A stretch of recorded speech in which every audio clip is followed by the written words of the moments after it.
Big boss season 8 stage పైకి తేజస్విని గౌడ ఈ రోజు రాబోతుంది. తేజస్విని గౌడ ముందే నిఖిల్ కి నాగార్జున గారు వార్నింగ్ ఇచ్చారంటూ కొన్ని వార్తలైతే వినిపిస్తున్నాయి. అక్కినేని నాగార్జున గారు మరో వీకెండ్ వేడి మొదలు పెట్టేశారు. కంటెస్టెంట్స్ అందరితో మాట్లాడుతూ ఫ్యామిలీ మెంబర్స్ ఈ వారం హౌస్ లోకి వచ్చారు, ఎలా ఉంది అంటూ ప్రశ్నించడంతో పాటు మీకంటూ సపోర్ట్ చేయడానికి ఒక్కొక్క టీవీ సెలబ్రిటీ స్టేజ్ పైకి రాబోతున్నారు అంటూ చెప్తూ నిఖిల్ కి సపోర్టింగ్ గా తేజస్విని గౌడను స్టేజ్ పైకి తీసుకొస్తారు.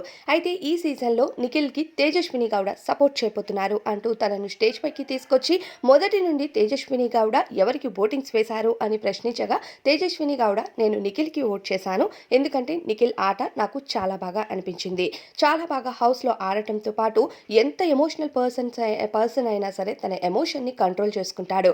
రియాలిటీ షోలో ఎక్కువగా ఏడవకూడదు అనుకున్నాడో ఏమో తెలియదు, కానీ ఎప్పుడు ఎమోషన్స్ ని అప్పుడే బయట పెట్టేసే నిఖిల్ అని చెప్పడంతో నాగార్జున గారు అవును ఎమోషనల్ పర్సనే, కానీ ఎందుకు మనసులో దాచేసుకుంటాడో తెలీదు అంటూ నాగార్జున గారు తేజస్విని గౌడ ముందే నిఖిల్ కి ఇచ్చి పాడేశారట. ఎమోషన్స్ ని బయట పెట్టడమే సరైనది, ప్రతిసారి ఎమోషన్స్ ని దాచుకొని లోపల ఒకటి బయట ఒకటి పెట్టడం ఇది మంచిది కాదు. రియాలిటీ షో 24/7 మీరు మీలానే ఉండాలి అంటూ చెప్పుకొచ్చారు. దానితో పాటు మరికొంతమంది ఎక్స్ కంటెస్టెంట్స్ అలానే టీవీ సెలబ్రిటీస్ ఇతర కంటెస్టెంట్స్ ని కూడా సపోర్ట్ చేయడానికి స్టేజ్ పైకి వస్తున్నారట. అయితే నిఖిల్ ని పర్టికులర్ గా తేజస్విని గౌడ సపోర్ట్ చేయబోతున్నారు. అలానే అమర్దీప్ కూడా స్టేజ్ పైకి వచ్చేటట్టు కనిపిస్తున్నారు. మరి అమర్దీప్ స్టేజ్ పైకి వచ్చి ఏ కంటెస్టెంట్ ని సపోర్ట్ చేస్తారని మీరు అనుకుంటున్నారు? మీ విలువైన అభిప్రాయాన్ని కామెంట్స్ లో చెప్పడం మర్చిపోవద్దు.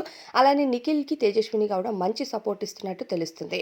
ఇక నిఖిల్ తో కూడా చాలా చక్కగా మాట్లాడుతూ తన ఎమోషన్స్ ని బయట పెట్టమంటూ క్లియర్ గా క్లారిటీ ఇచ్చి వెళ్ళింది, లైక్ హరితేజ గారిలాగా. మరి మీకేమనిపిస్తుంది? మీ అభిప్రాయం చెప్పండి.